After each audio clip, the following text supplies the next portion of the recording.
Olá pessoal, sejam bem-vindos e bem-vindas novamente. Nessa aula de hoje a gente vai conversar sobre interfaces, um conceito bem amplo e poderoso de orientação a objetos que envolve a necessidade de vocês saberem, já entenderem o conceito de herança e também de classes abstratas, da palavrinha reservada abstract em Java. Que danado seria uma interface? Talvez vocês todos tenham lidado ou tenham manuseado, manipulado algum tipo de interface. Uma interface não é nada mais do que um ponto de comunicação entre duas partes distintas em um sistema.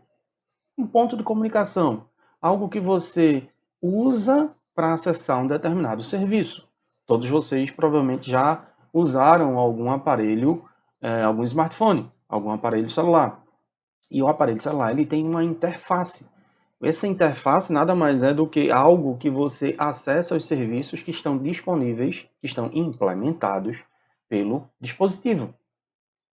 Cada uma dessas partes distintas que usam ou implementam uma interface podem ser exemplificadas dessa forma. Digamos que pessoas usam a interface de sistemas, a exemplo de o Homem de Ferro utilizando uma interface bem diferente do que a gente conhece, ou uma interface de um videogame, como de um joystick, ou a interface de um próprio smartphone, como eu tinha comentado para vocês. Além disso, existe a possibilidade de sistemas que disponibilizam interfaces para outros sistemas. São chamadas interfaces de programação de aplicação, ou Application Program Interface, API. Então, todos vocês já devem ter entrado em algum site, em algum sistema, e você tem lá alguma coisa do tipo Sign in with Google, Sign in with Facebook, ou informe, você clica nesse botão e você pode fazer o sign in, o login naquele determinado sistema, utilizando as suas informações do Google, do Facebook, do Instagram, ou de outros sistemas de terceiros. O que é que está acontecendo aí? O Facebook disponibiliza uma interface de comunicação com outros sistemas e o seu sistema que você está implementando, que está fazendo uso do Sign in with Facebook, entrar com o Facebook, ele vai acessar as informações públicas que o Facebook disponibiliza.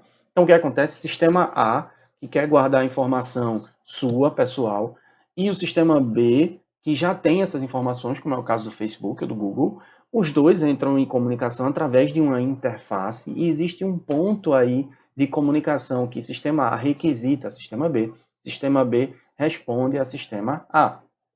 Outro exemplo de interface entre dois sistemas é quando você usa o seu dispositivo, o seu smartphone, e você coloca lá compartilhar com. Você seleciona um arquivo, uma foto, um vídeo qualquer, e coloca lá compartilhar com, por exemplo, o Google Drive.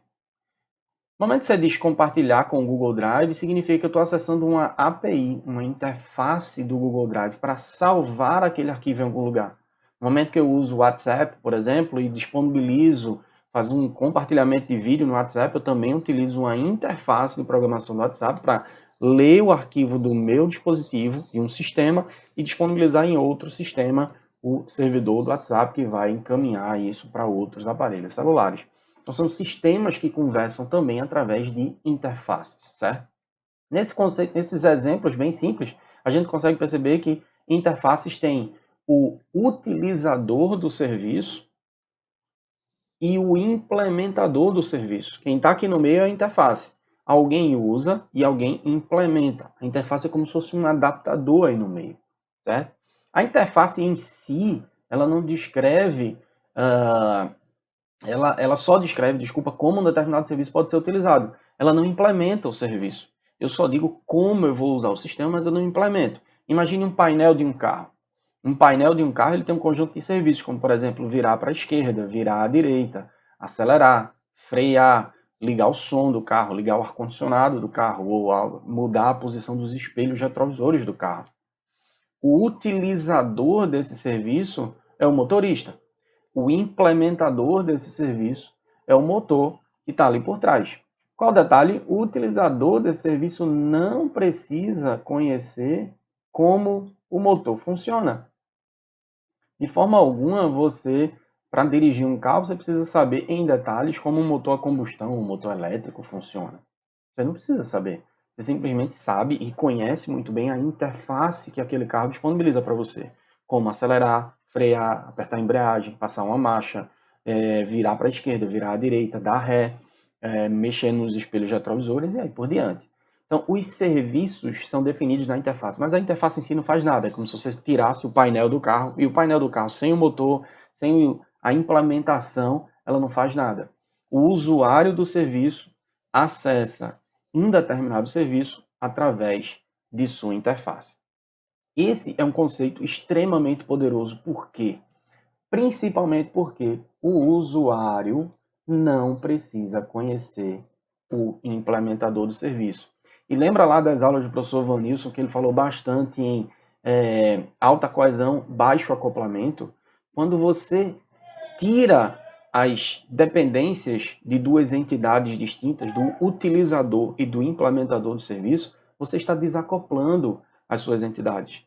Desacoplando as suas entidades e colocando coesão em cada uma dessas entidades, significa sim que aí você consegue deixar o seu sistema cada vez mais com alta coesão, com baixo acoplamento. O seu sistema consegue ser mais mantível, consegue receber manutenções mais rapidamente.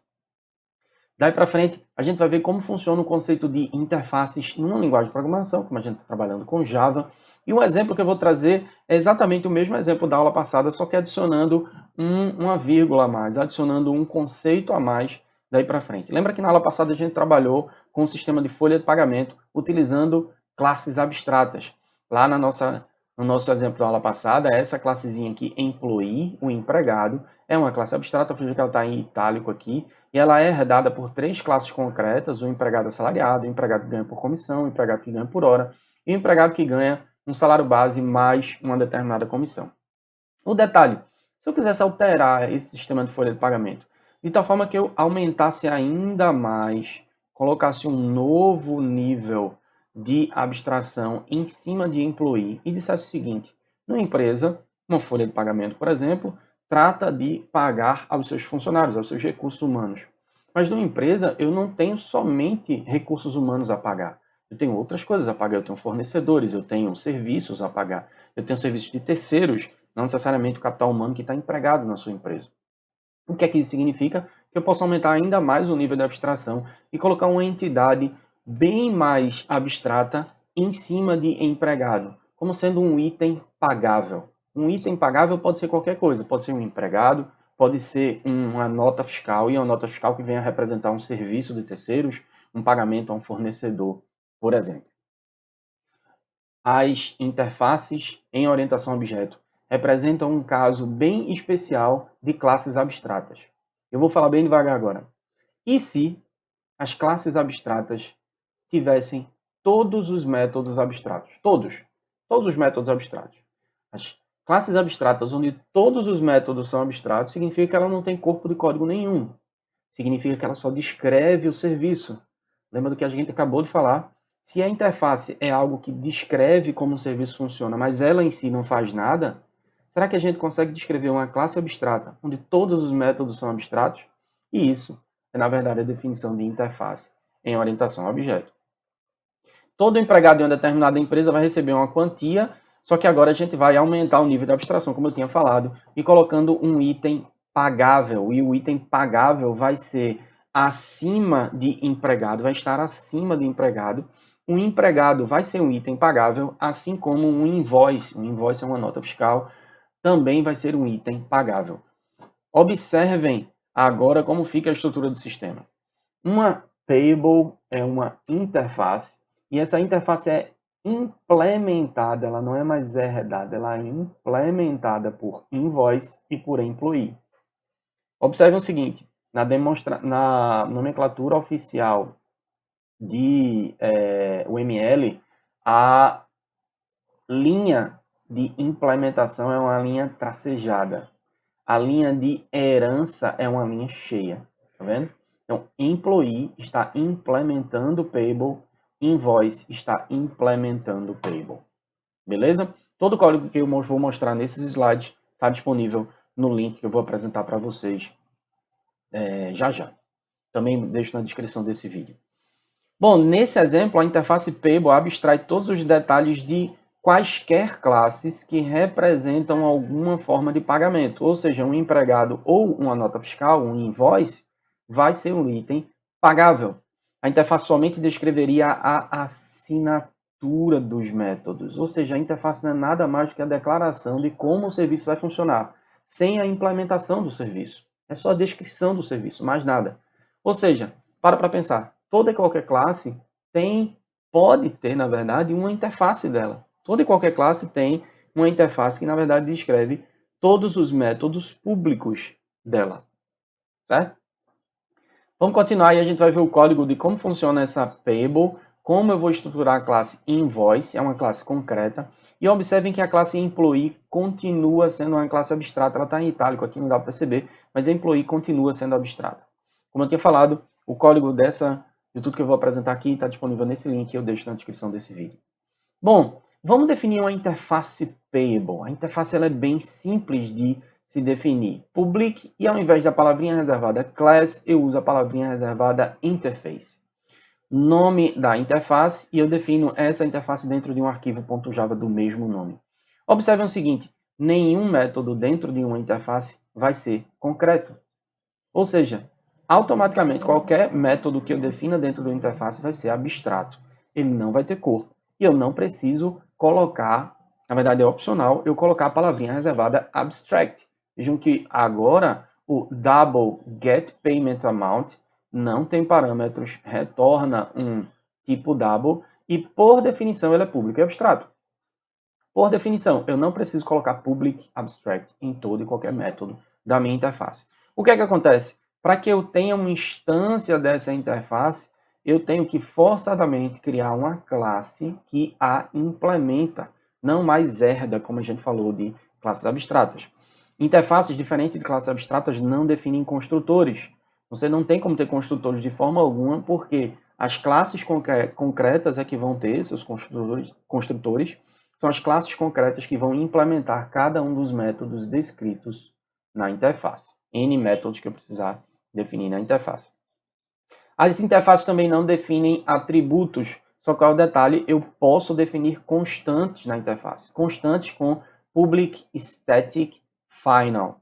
Public static final dentro da interface permite que eu defina atributos constantes. Quando eu uso final, letras maiúsculas, se tiver mais de uma palavra composta, separa com underline. Beleza? Bom, como a interface também é uma classe abstrata, eu não consigo instanciar, eu não posso criar objetos dela. Na verdade, a definição da interface é só uma forma abstrata indicando a assinatura dos métodos. É o que eu quero dizer o seguinte, ó, eu quero que toda e qualquer classe que implemente essa interface tenha todos esses métodos. Forçadamente, os métodos são abstratos, significam que as subclasses, as classes implementadoras daquele serviço vão ter aqueles métodos. É como se eu dissesse assim, ó, tá aqui um painel de um carro. Todo painel de um carro tem que ter marchas, tem que ter acelerador, freio, embreagem e uma direção. Qualquer carro que eu for criar vai ter que implementar essa interface, ou seja, o motor implementador do serviço vai ter que se conectar com a interface exatamente como a interface define, exatamente como a interface manda, certo? A interface não é nada mais que a descrição de um determinado serviço. Mais uma vez, como eu tinha falado, imagine isso aqui como sendo uma interface, a interface como um conjunto de métodos, acelerar, frear, virar à esquerda, virar à direita. Quem vai implementar é onde eu vou conectar esse joystick aqui, certo? No cabo USB que eu vou conectar esse joystick aí na máquina, no PlayStation 4, que seja, eu vou implementar assim o serviço. O jogo que vai ler esses comandos é que vai implementar o serviço de dirigir um carro efetivamente, certo? Exemplos simples de interface, um controle remoto. Um controle remoto, ele é uma interface.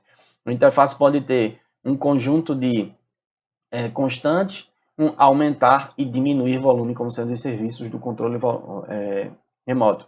Uma interface de um aparelho celular pode ter métodos tipo ligar, desligar e discar, ou ligar para alguém. Cada um desses serviços é implementado de forma diferente, dependendo do smartphone que você esteja utilizando.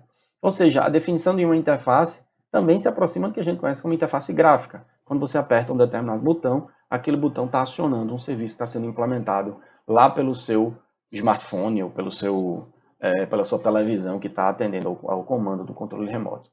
A definição de uma interface em Java é feita utilizando, como a gente tinha já falado, interface, public interface, nome da interface, e a classe que vai implementar a interface, ela usa a palavrinha reservada implements.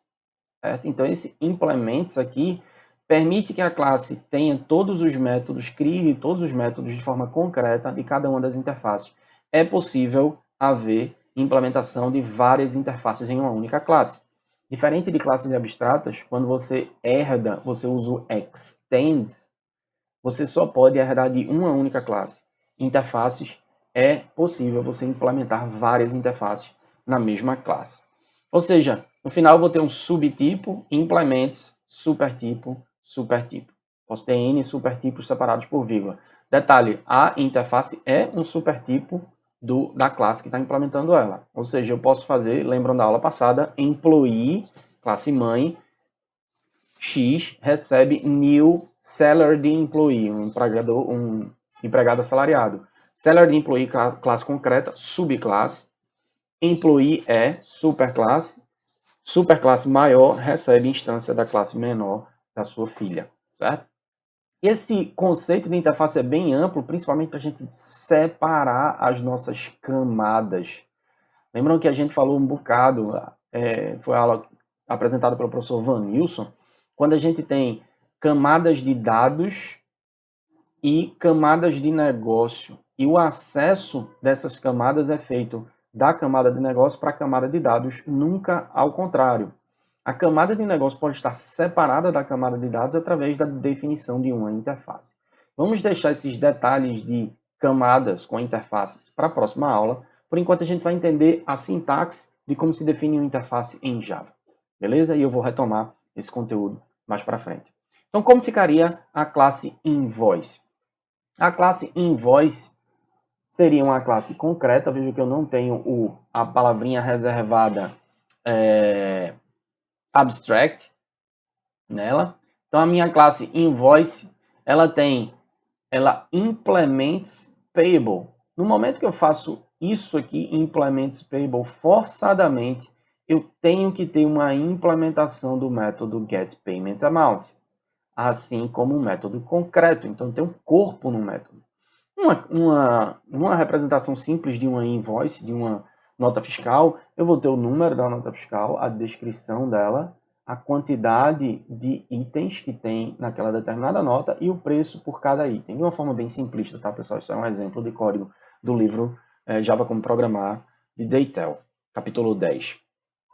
O construtor da classe inicializa os meus atributos e os métodos setter aqui são invocados como validação, ou seja, eu não posso ter uma quantidade negativa, nem eu posso ter um preço por item também negativo. Então, esses métodos de validação estão disponíveis no código, mas não estão no slide. E aqui também eu crio um método toString, só para facilitar a transformação, a representação dessa classe, do objeto dessa classe de forma textual, para que a gente consiga imprimir isso na tela, se for o caso. Beleza? Lá na nossa classe Employee, agora observem um grande detalhe. A classe Employee, ela é abstrata. Se a classe Employee ela é abstrata, significa que ela pode ter métodos abstratos. Vê o que acontece aqui. Public Abstract Class Employee Implements Payable. Payable tem um método abstrato e somente um método. Poderia ter N, mas somente um método definido como abstrato. E essa classe Employee não define esse método. Cadê o método getPaymentAmount que a gente tinha acabado de falar aqui na classe Invoice? A classe Invoice é concreta, mas a classe Employee pode continuar sendo abstrata. Se vocês lembrarem da aula passada, a classe Employee era abstrata justamente no método que calculava os vencimentos de um empregado, o salário do empregado.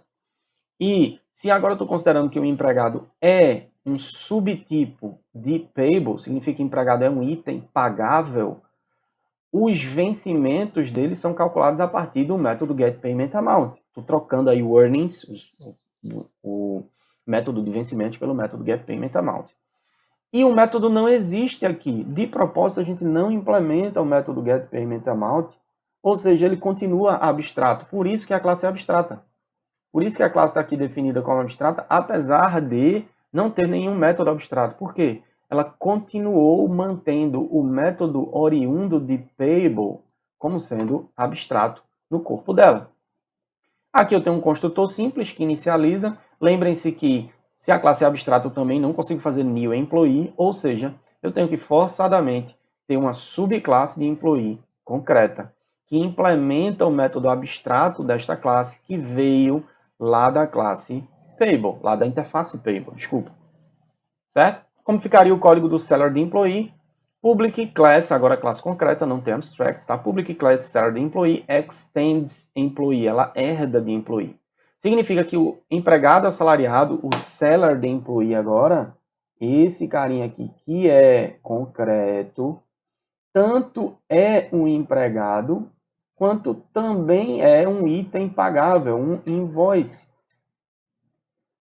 Vem lá de cima. Então a hierarquia está sendo seguida de tal forma que o empregado assalariado também é um item pagável, é um payable, certo? Então vocês lembram lá do código, ele tem um salário semanal, é só para trazer a semântica americana, né? Eles pagam por semana, então eles consideram um salário semanal. Eu tenho um construtor que chama o construtor da classe mãe, primeira linha de código do construtor sempre invoca o construtor da classe mãe, e esse cara chama um setter de validação, um set weekly salary que verifica se o salário não é negativo.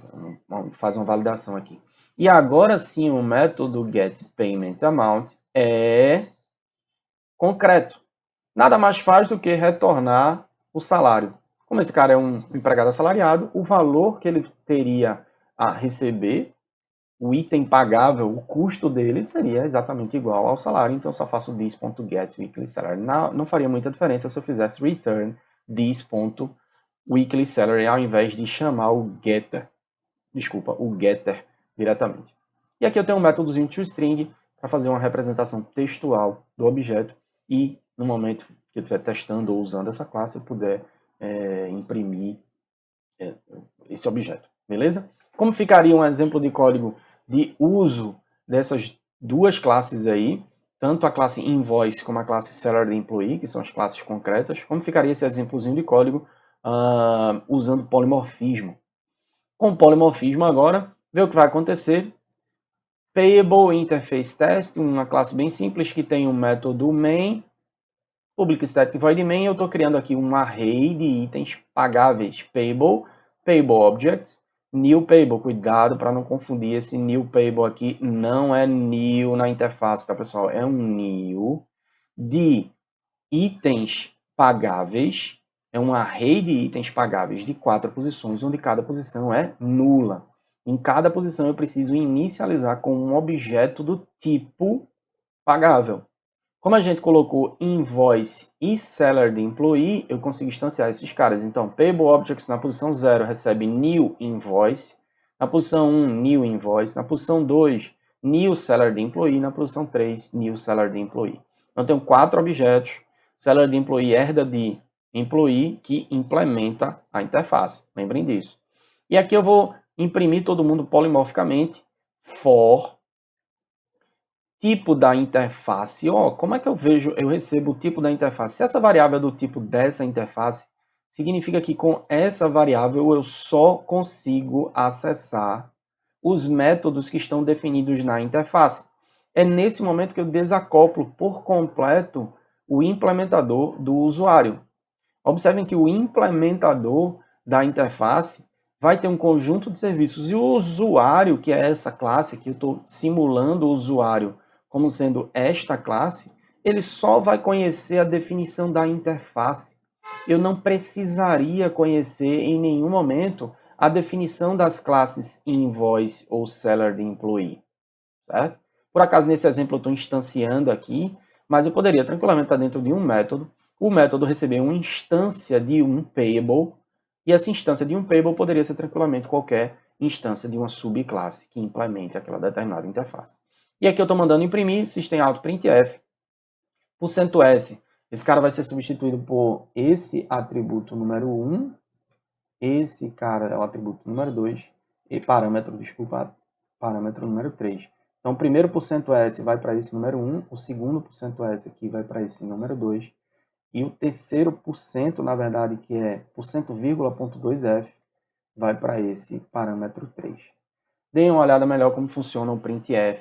A API do printf é bem interessante para você formatar a saída de código. Agora, ó, com current table, o nome da minha variável, eu só consigo acessar o método público disponível na interface. Eu só consigo acessar o getPaymentAmount. Qual o detalhe? Se eu estou na posição 0, o getPaymentAmount a ser invocado vai ser o de invoice. Se eu estou na posição 2, o paymentAmount a ser invocado vai ser de seller de employee, daquele objeto que implementa a interface.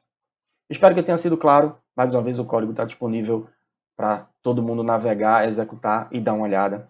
O mais interessante do uso de interfaces é como a gente consegue desacoplar por completo duas entidades, um implementador e um usuário desse serviço, sem que ambos se conheçam, a não ser a própria interface. O implementador segue a interface como um contrato e o usuário utiliza aqueles serviços também como um contrato. A interface vai servir como um contrato entre duas entidades.